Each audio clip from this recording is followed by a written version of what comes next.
Welcome back to Forwards. We're going to do a quick video tour of the recent build that we've done. This is build 42 and this is a Forwards 1 road bike. As you can tell, it's absolutely tiny. We're going to do a walkthrough from top to bottom as we normally do. Colour wise, it is finished in it's a RAL colour actually, and it's called Violet Purple.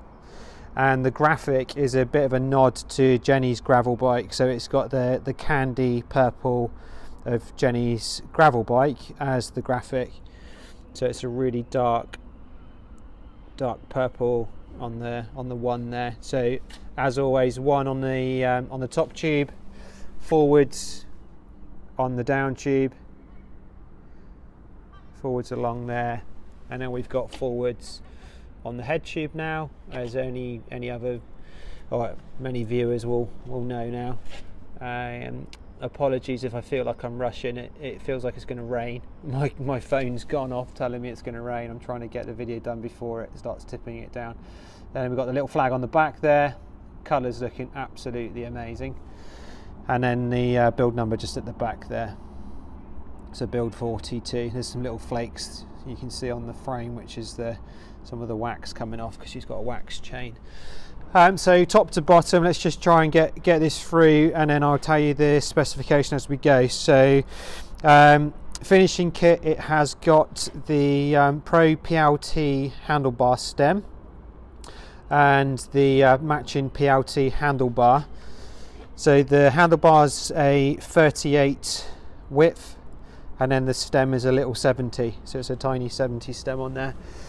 We've got the 10mm spacer underneath and a 10mm spacer above. With the customer's bike fit, we actually could take that right down to 0, so we could take that spacer out and have it right down to slam right down. But what we sometimes do on the builds, if we're uncertain how the customer's going to feel on the bike, is we leave a little bit more steerer than we think we'll need, and then we can chop it down later. So we're going to send this customer away with a 10mm spacer underneath, and then if she feels she needs it lower than that, then we'll just take it out and then take 10mm off of the steerer, if that makes sense. So we've got our normal chimney on the top, which would remain, so we would have that up there to pass the carbon steerer through. She's got the little JRC Trees top cap, which she chose, which is really nice. And then it's got the JRC Stealth front mount for her Garmin, so that's all built into there really nicely. Bar tape is the BHT 14, and the customer went for that one because it's it matches the road bike better because it's only the 2mm, but it just feels better under her hands because her hands are smaller to be able to clamp those.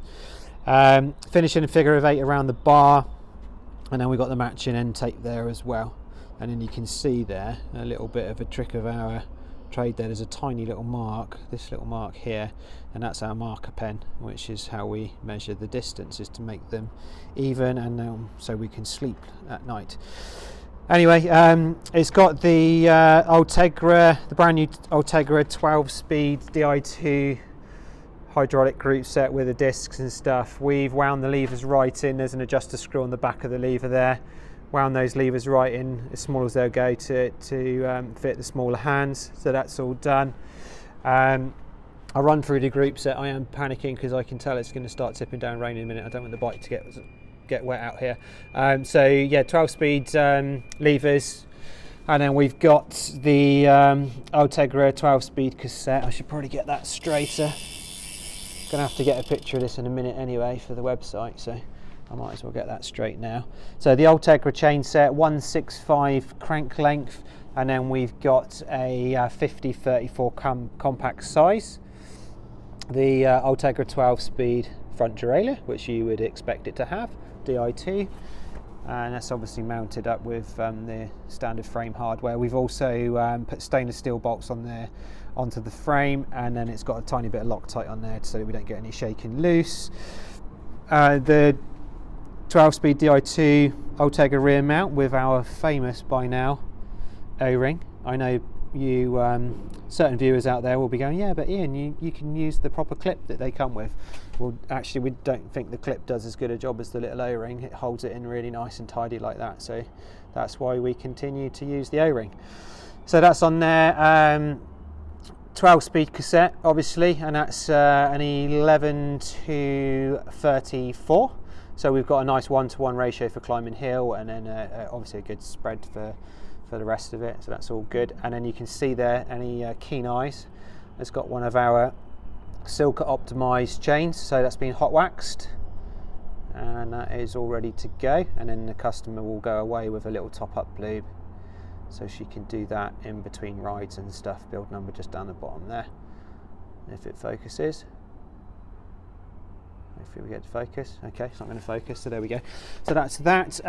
Frame, as always, finished with clear gloss shield across there. Shield at the end, we just put an extension piece in just for extra protection at the end of the stay, because the stays are quite long.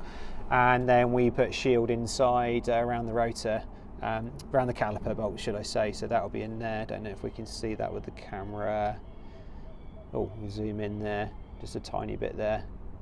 There you go, so a bit there, and then there's a little bit in front of that, so that's all pretty good. Bottom bracket, the customer has got a Ultegra BB60 bottom bracket in there, so the Shimano bottom bracket. That's all in there, looking nice. And then she's got custom cages. So a pair of the custom cages in the wonderful Stealth Black. We were going to use some Prism side opening cages on this, because we thought the frame would be so tiny that we wouldn't really have enough space to get the bits and pieces in. I think she carries a tall pod in the back one there, and then a bottle in the front. But actually the frame has got a surprising amount of real estate in there. This is actually the 43, which is the extra small. It's a teeny frame. So we did just double check it. It looked a bit funny with the Prism cages. They're a bit more, they would look a bit better on a gravel bike or a mountain bike, I think. So we've put these on. If the customer doesn't like it, we'll swap it tomorrow when she comes to collect it. But we think they look better, and they also fit the bottles, and that's absolutely fine. As you can see, there's plenty of space there, so that's all good.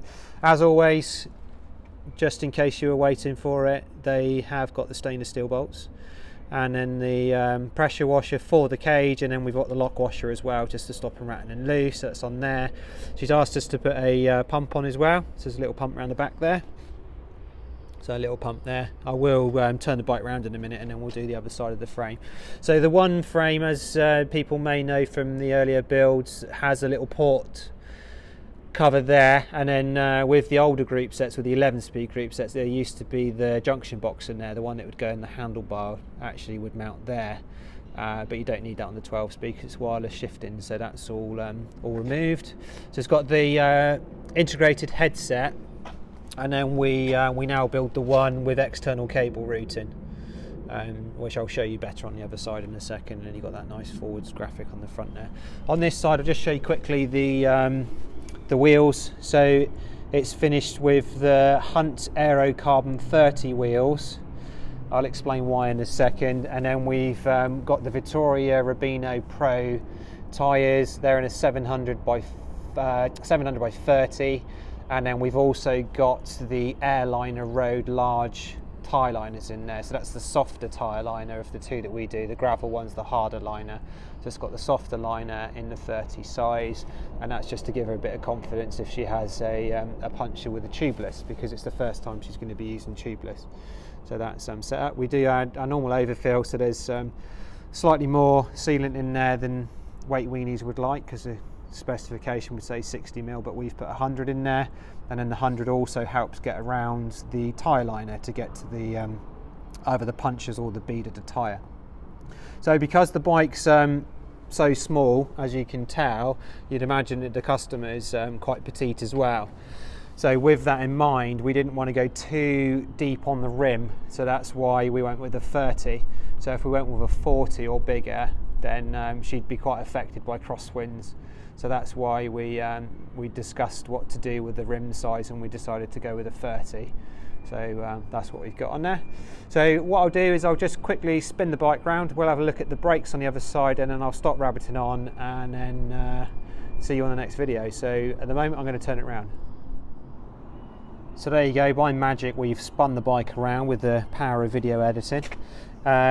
Brake wise, we have got the Ultegra, obviously the matching brakes for the group set. So the main difference with the Ultegra, the newer Ultegra calipers, is they have more clearance for the disc. It's 10% more clearance, so the spacing down there for the pads is much better. So when you let off the brakes, you get less rubbing.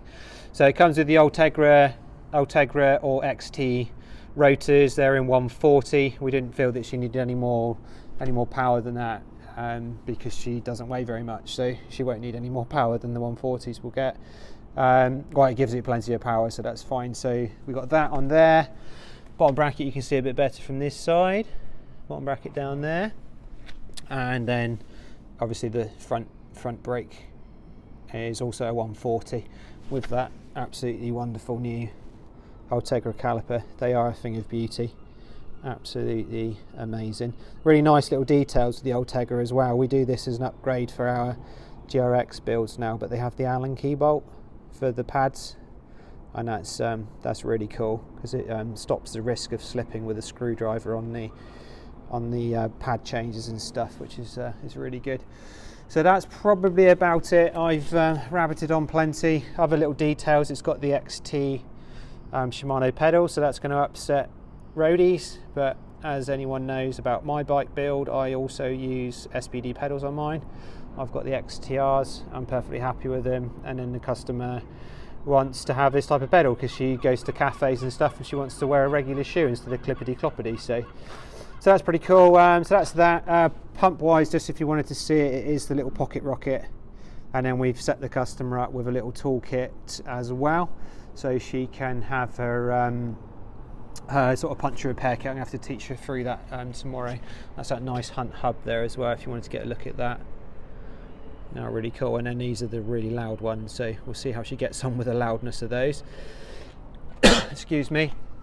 Saddle wise on the ladies, I am sort of staying with the Ergon saddle. So this is the SR women's road ladies saddle in her appropriate size, and then that's all set up exactly as you'd expect for her fit. So there we go. Hopefully you enjoyed that. It's been a little while since I've done one, so I might be a bit rusty. We are potentially getting a new camera, which might be very exciting. So I've seen one of those come out. Colour is absolutely stunning. So we'll get some pictures taken now, get them on the website. But there we go. Hopefully you enjoyed the video. I'm just going to turn it around and then I'll do close out. Thanks very much for watching. We'll see you in the next video.